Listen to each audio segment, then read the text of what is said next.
நண்பர்களுக்கு வணக்கம். இங்க நீங்க பாக்குறது ஷேடு நெட்டு.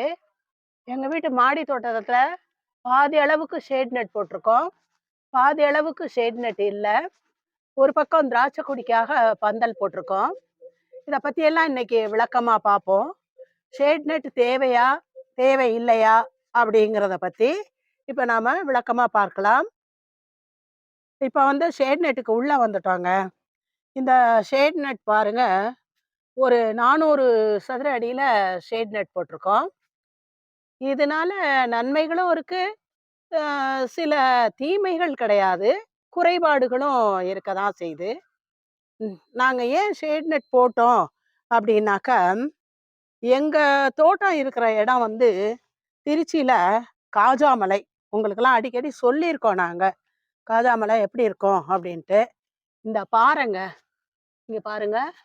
இந்த பாறை மேல தர்கா இருக்கு. இந்த பாறையில சம்மர்ல இருந்து ரொம்ப ரேடியேஷன் வரும். ஒரு பாயிண்ட். இன்னொரு பாயிண்ட்டு, இயல்பாவே திருச்சியில வெப்பம் அதிகம். கோடை காலத்துல சில சமயம் 42, 43 டிகிரி செல்சியஸ் கூட போகும். அப்பெல்லாம் செடிகள் அப்படியே வாடி கருகி போயிரும். அது ஒரு காரணம். அடுத்து, எங்க வீடு மலை அடிவாரம் அப்படிங்கிறதுனால ரொம்ப உயரத்துல இருக்கு. மெயின் ரோட்ல இருந்து ஒரு 10 அடி உயரத்துல இருக்கு. போன வருஷம் ஆடிப்பட்டத்துக்கு பார்த்தோன்னா, நான் இந்த கோழி அவரை செடி நட்டப்போ, அட்டை பெட்டியில 2 பக்கமும் கட் பண்ணிட்டு, அதை வேலியா வச்சு கோழி அவரை செடியை மூடி வச்சிருந்தேன். ஆடி மாசம் காத்தெல்லாம் முடியட்டும் அப்படின்ட்டு. அந்த அளவுக்கு காத்தடிக்கும். ஆக செடிகளை காத்துல இருந்தும் வெயில்ல இருந்தும் காப்பாற்றணும் அப்படிங்கிறதுக்காக தோட்டத்துல ஒரு பாதியாவது ஷேட் நெட் போடுவோம் அப்படின்னு சொல்லிட்டு தாங்க நாங்க ஷேட் நெட் போட்டோம். இந்த ஷேட் நெட் போடுறப்போ நான் வீட்டில் இல்லை. என் பிள்ளைங்களுக்கு இந்த விவரம் தெரியல எப்படி போடணும்னு. நாங்க ஏற்பாடு பண்ணியிருந்தவர், காஜாமலை தானே, ரொம்ப வெயில் அடிக்கும், ரொம்ப காத்தடிக்கும் அப்படின்ட்டு திக்கா போட்டு விட்டுட்டாரு இந்த நெட்டு. பாத்தீங்கன்னா இப்போ தோட்டத்துக்குள்ள இந்த பாருங்க, வெயிலே வர்றதில்ல. ஆம், அடுத்து காத்தும் ஓரளவு தான் வருது. மேல இன்னும் என்ன அப்படின்னு சொன்னாக்கா, இந்த சைட்லயும் பாருங்க, இந்த மாதிரி நெட்டு போட்டு விட்டுட்டாரு. இதனால பரவாயில்ல இந்த நெட்டு. இதை இந்த கொடி காய்கறிகள் அதையெல்லாம் ஏத்தி விடலாம். அது கூட பரவாயில்ல. அதுக்கும் மேல இங்க பாருங்க, பாத்தீங்களா?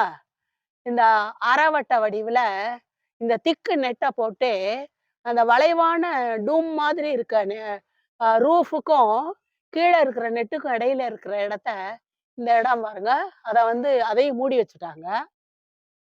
அதுக்கு மேல பாத்தீங்கன்னா, இந்த கொடிகள் எல்லாம் ரூஃப்ல தான் போய் ஒட்டிக்கிட்டு படர்ந்துருக்குது பாருங்க.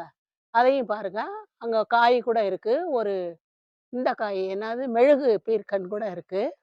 இந்த மாதிரி எல்லா பக்கமும் க்ளோஸ் பண்ணி வச்சுட்டதுனால என்ன அப்படின்னா, இப்ப எங்களுக்கு பூச்சிகள் வரமாட்டேங்குதுங்க உள்ள. பூச்சிகள் வந்தா தானே மகரந்த சேர்க்கை ஏற்படும், பாலினேஷன். இந்த சிறக அவரைய இங்க பாருங்க, எவ்வளவு பூ பூக்குதுங்க. ஆனா ஒரு காய் கூட காய்க்க மாட்டேங்குது. பூச்சி வர்றதுக்கு வழியே கிடையாது. நமக்கு நன்மை செய்யும் பூச்சிகள் வர்றதுக்கு, உள்ள வர்றதுக்கு வழியே கிடையாது. உள்ள வந்தா தானே அது நமக்கு மகரந்த சேர்க்கையை ஏற்படுத்தி கொடுக்கும். அடுத்தது பார்த்தீங்கன்னா, இந்த கொடி காய்கறிகளை ஏத்தி விடுறதுக்காக இங்க ஒரு நெட் இருக்கு பாருங்க. இந்த நெட்டு. இந்த நெட்ல இப்ப பட்டத்துல 1 மாசத்துக்கு முன்னாடி எல்லாம் பார்த்தீங்கன்னா, ஃபுல்லா பச்சையா கொடி ஃபுல் இதுக்கும் அப்படியே பரவி இருந்தது. அதனால கீழ வச்ச காய்கறிகள், வெப்பம் வெப்பம் வரல, வெளிச்சம் வரல. அதனால சரியா காய்க்கல. அதனால நான் என்ன செஞ்சேன்னா, இங்க இருந்த தக்காளி செடிகள்ல பாதிய கொண்டு போய் வெளியில வச்சுட்டேன். வெயில் இருக்கிற இடத்துல. வெளியில வெயில்ல வச்ச பிறகு தான் அதெல்லாம் நல்லா காய்க்க ஆரம்பிச்சது. அடுத்து இங்க பாருங்க, ஒரு மிளகா செடி இந்த அளவுக்கு இவ்ளோ உயரமா இங்க வளர்ந்திருக்கு. பாருங்க. ஒரு நெட்ட போய் தொடப்போகுது. இது காரணம் நிழல்லே வளர்றதுனால தான். ஆனா நான் உங்களுக்கு வெளியில காட்டுறேன். வெயில்ல இருக்கிற செடி, மிளகா செடி. குட்டையா இருக்கு. ஆனா நெறைய காய் காய்க்குது. அடுத்து என்ன அப்படின்னாக்க, இவ்வளவு தீமைகள் இருந்தாலும் நன்மை என்ன அப்படின்னா, இந்த குளிர் பிரதேச காய்கறி ஓரளவுக்கு பாருங்க, முள்ளங்கி, அப்புறம் வந்து நெய் மிளகா, ஆ அப்புறம் இந்த தக்காளி செடி. இந்த சீசனுக்கு தக்காளி இங்க வைக்கலாம். தக்காளிக்கு வந்து 27 டிகிரி செல்சியஸ்ல இருந்து ஒரு 32, 33 டிகிரி செல்சியஸ் வரைக்கும் தக்காளி நல்லா காய்க்கும். அதனால தக்காளி செடி இந்த சீசனுக்கு இதுக்குள்ள இருக்கலாம். ஆனா ஆடிப்பட்டத்துக்கு இதுக்குள்ள இருக்க இருந்தா நல்லா காய்ப்பு இல்ல எங்களுக்கே தெரிஞ்சது.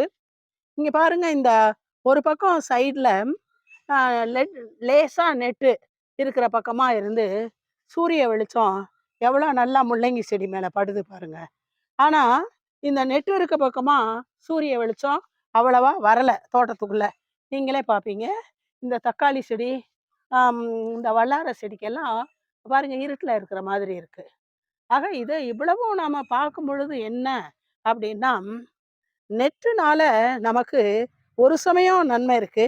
ஒரு சமயம் அது கொஞ்சம் குறைபாடா தான் இருக்கு.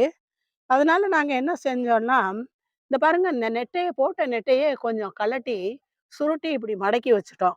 இன்னும் பக்கம்லாம் சூரிய வெளிச்சம் வரட்டும் அப்படின்னு சொல்லிட்டு, அந்த அந்த அந்த வழியா இந்த கத்திரிக்காய் செடியில சூரிய வெளிச்சம் எப்படி வந்துகிட்டு இருக்கு அப்படின்ட்டு பாருங்க. இன்னும் மேற்கொண்டு கூட இந்த நெட்டுக்கும் இன்னும் 2 ஜன்னல் இந்த மாதிரி உற்பத்தி பண்ணி விடலாம் அப்படின்னு இருக்கோம். 2 பக்கத்துலயும். அடுத்து மேல இருக்கிற அரைவட்டம், அங்க இருக்கு பாருங்க அரைவட்டம் தெரியுது. அந்த அரைவட்டம் ஃபுல்லா நெட்டு தான் போட்டு க்ளோஸ் பண்ணியிருக்காங்க. அந்த அரைவட்டத்துல இருக்கிறதையும் இதே மாதிரி இந்த பக்கம் இருக்கிற அரைவட்டத்துல இருக்கிற நெட்டையும் கழட்டி விட்டுறலாம். முழுசா கழட்டி விட்டுறலாம் அப்படின்னு இருக்கோம். அப்ப அந்த வழியிலயாவது பூச்சிகள் வந்து மேல இருக்கிற கொடி காய்கறிகளுக்கு மகரந்த சேர்க்கை ஏற்படுறதுக்கு வழிவகுத்து கொடுக்கும். அம், ஏன்னா போன தடவை எல்லா விதமான காய்கறிகளும் நீங்கெல்லாம் பார்த்தீங்கன்னா, புடலங்கொடி இந்த இப்ப கூட புடலங்கொடி இருக்கு பாருங்க. அப்படியே பிஞ்சு பெண் பூக்கள் வரிசை கட்டின மாரி இருக்கும். ஆனா ஒண்ணு கூட காயா காய்க்காது. எனக்கு ரொம்ப மனசு வருத்தமா ஆயி போயிருச்சு. எவ்வளோ பாடுபடுறோம் நம்ப. எவ்வளோ சிரமப்படுறோம் இந்த செடிகள வளர்க்கிறதுக்கு. ஆனா அதெல்லாம் வந்து நல்லா பலன் கிடைக்கலையே! இதுக்கு என்ன காரணம்? அப்படின்னு சொல்லும் பொழுது எனக்கு சூரிய வெளிச்சம் பத்தலேங்கிறது புரிஞ்சு போயிடுச்சு. ஏன்னா வெளியில வச்சிருக்கிற காய்கறிகள்லாம் நல்லா காய்க்குது. கத்திரிக்காய் அதெல்லாம். இங்க பாருங்க ஒரு தக்காளி செடி எவ்வளோ உயரம் பாருங்க. 8 அடி 9 அடி உயரம் வளர்ந்துருக்குங்க. நெட்டுக்கு மேலேயும் போயிருச்சு. இந்த மாரி நெடு நெடு நெடுன்னு வளருதே ஒழிய, பலன் கொடுக்க மாட்டேங்குது.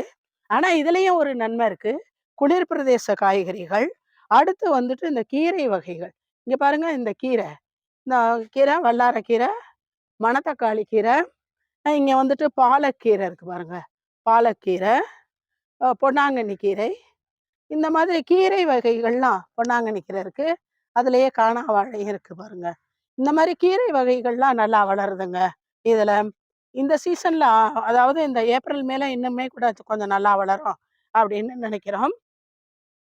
அதனால இதுல இருந்துட்டு நான் என்ன சொல்ல வர்றேன் அப்படின்னா, என்னோட அனுபவத்துல யாருக்கெல்லாம் ஷேட் நெட் தேவையோ அவங்களோட ஊரோட டோப்போகிராஃபி, ஊரோட அமைப்பு, தட்பவெப்பநிலை அதை பொறுத்தும், அவங்கவங்களுடைய பொருளாதார வசதிய பொறுத்தும், அவங்க வந்து அவங்களுக்கு சௌரியம் ஏற்பட்டா அவங்கலாம் போட்டுக்கலாம். இந்த நெட்டு போட்டுக்கலாம். ஆனா போடணும்னு ஒண்ணும் கட்டாயம் இல்ல. ஆனா எங்க ஏரியாவுல மாதிரி இருந்தா, சம்மர்ல நம்ப வந்து காய்கறி வைக்க முடியாது. இந்த மரங்கள மட்டும் தான் வச்சு வளர்த்துக்கிட்டு வரலாம். அதனால அவங்கவங்களுக்கு எப்படி தோதுப்படுதோ, வசதிப்படுதோ, அத பார்த்து, எல்லாத்தையும் பார்த்து, செலவ குறைவா எப்படி போட முடியுமோ, அந்த மாதிரி போட்டுக்கங்க. போடணும் அப்படின்னு ஒண்ணும் கட்டாயம் கிடையாது. இல்லாமலும் செடி வளர்க்கலாம். இல்லாம செடி வளர்க்கணும்னா, இந்த மாதிரி வெயில ரொம்ப தாங்க முடியாத செடிகள ஒரு சுவரு ஓரமா ஒரு 5, 6 மணி நேரம் மட்டும் வெயில் அடிக்கும். அப்புறம் நிழல் வந்துரும். அந்த மாதிரி இடங்கள்ல வச்சோம் அப்படின்னு சொன்னாக்க, அது வந்து நல்லா வளர்ந்து, நல்லா நமக்கு பலன் தரும். இப்ப இந்த மாதிரி குளிர் பிரதேச செடிகளோட தான் நம்ம இந்த சௌசௌவையும் வச்சு விட்டுருக்கோம். சௌசௌ வளருது. அப்புறம் பெருச்சாளி தோண்டி விடுது. இங்க பாருங்க, இப்ப இன்னொரு ரொம்ப பெரிய மன வருத்தம், நெட்டுக்குள்ளயே கூட வந்து முள்ளங்கி செடியெல்லாம் எல்லாம் பெரட்டி போட்டுட்டு போயிருக்கு பாருங்க பெருச்சாளி. என்ன செய்றதுன்னே தெரியலங்க. ம். நெட்டுக்குள்ளே வந்து இப்படி செய்யுது. ராத்திரில இந்த கதவ மூடிருவோம். இந்த ஷேட் நெட்டுக்கு கதவு வேற உண்டு. மூடிட்டு இந்த மூடுன கதவுக்குள்ளே இப்படி வந்து செய்யுது. அப்ப இதையெல்லாம் பார்க்கும்பொழுது ஷேட் நெட் வேணுமா? வேண்டாமா? அப்படின்னு இருக்கு. ஓப்பன்ல ஃபீல்டுல வயல்வெளிகள்ல தோட்டத்துல வளர்க்கிறவங்க இப்படியா ஷேட் நெட் போட்டுக்கிட்டு வளர்க்குறாங்கன்னு இருக்கு. ஆகவே எல்லா இதுலயும் நன்மைகளும் இருக்கத்தான் செய்யுது. தீமைகளும் இருக்கத்தான் செய்யுது. அவங்கவங்க வசதிக்கு ஏற்ப, அவங்கவங்களுக்கு தேவைக்கு ஏற்ப, இதெல்லாம் அந்த ஷேட் நெட்ட போட்டுக்கலாம். அதனால ஒரு தவறும் இல்ல. ஷேட் நெட் இல்லாமலும் செடிகள் வளர்க்கலாம். அது அவங்கவங்க விருப்பம். அப்ப நான் வந்து இத வந்து என்னோட அனுபவத்த சொல்லிட்டேன். இன்னொரு மேடமும் இந்த மாதிரி வீடியோ போட்டிருந்தாங்க. அவங்க சொன்னதும் சரிதான். அ அவங்க ஷேட் நெட்லாம் போடாமலே இப்படி இருக்கு, அப்படி இருக்கு அப்படின்னு சொன்னாங்க. இந்த ஷேட் நெட்ல கூட இங்க நீங்க பாருங்க. இதுல வந்து டிஃபரண்ட் வெரைட்டி இருக்கு. இந்த ஹோல் இதுல பார்த்தீங்கன்னா தெரியும். இந்த ஹோலு நெட்ல இருக்கிற அந்த துளைகளோட அமைப்பு இருக்கு. அதனால நாம ஒரு சிறந்த வல்லுனர்ட்ட போயி, எந்த மாதிரி நெட்டு போட்டாக்க எங்களுக்கு நல்லா இருக்கும்? அம் எந்த மாதிரி நெட்டு எங்க இடத்துக்கு தகுந்தது மாரி எப்படி போடலாம்? அப்படிங்கிற எல்லா விவரத்தையும் தெரிஞ்சுக்கிட்டு போட்டுக்கிறது நல்லது, அப்படின்னு நான் நினைக்கிறேங்க. இதோட இந்த வீடியோவ முடிச்சுக்குவோம். இந்த வீடியோ பிடிச்சிருந்தாக்க லைக் பண்ணுங்க, ஷேர் பண்ணுங்க, சப்ஸ்கிரைப் பண்ணுங்க. நன்றி, வணக்கம்.